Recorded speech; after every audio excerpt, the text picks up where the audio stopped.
തമിഴ്നാട് നിയമസഭാ തെരഞ്ഞെടുപ്പിന്റെ പശ്ചാത്തലത്തിൽ മലപ്പുറം ജില്ലാതിർത്തിയായ നാടുകാണിയിൽ വാഹന പരിശോധന കർശനമാക്കി. നിലമ്പൂർ വഴി ഊട്ടി, മൈസൂരു, കൂടല്ലൂർ എന്നിവിടങ്ങളിലേക്ക് ട്രിപ്പ് പ്ലാൻ ചെയ്യുന്നവർ അതിർത്തിയിലെ ഈ നിയന്ത്രണങ്ങൾ പ്രത്യേകം ശ്രദ്ധിക്കണം.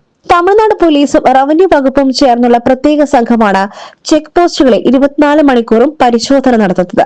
നിയമവിരുദ്ധ വസ്തുക്കളും ലഹരി പദാർത്ഥങ്ങളും അതിർത്തി കടക്കുന്നത് തടയുന്നതിനൊപ്പം വോട്ടർമാരെ സ്വാധീനിക്കുവാൻ സാധ്യതയുള്ള പണം, മദ്യം, സമ്മാനങ്ങൾ എന്നിവ പിടികൂടുകയാണ് ലക്ഷ്യം. മതിയായ രേഖകളില്ലാതെ 50,000 രൂപയിൽ കൂടുതൽ കൈവശം വച്ചാൽ ഉദ്യോഗസ്ഥർ പിടിച്ചെടുക്കും. ബിസിനസ് ആവശ്യങ്ങൾക്കായി പണം കൊണ്ടുപോകുന്നവർ കൃത്യമായ ബില്ലും ഇൻവോയ്സും കരുതണം. കൂടാതെ സ്വർണം കൈവശമുള്ളവർ അതിന്റെ ബില്ലും കൂടെ കരുതേണ്ടതാണ്. ഏപ്രിൽ 23-നാണ് തമിഴ്നാട്ടിൽ വോട്ടെടുപ്പ് നടക്കുന്നത്. മെയ് 4-ന് വോട്ടെണ്ണൽ പൂർത്തിയാകുന്നതുവരെ അതിർത്തിയിൽ ഈ കടുത്ത പരിശോധന തുടരും. അതിനാൽ വിനോദസഞ്ചാരികളും സ്ഥിരം യാത്രക്കാരും അനാവശ്യ തടസ്സങ്ങൾ ഒഴിവാക്കുവാൻ രേഖകൾ കൈവശം വെക്കണം. Gold, pure gold. Group, Nilambur.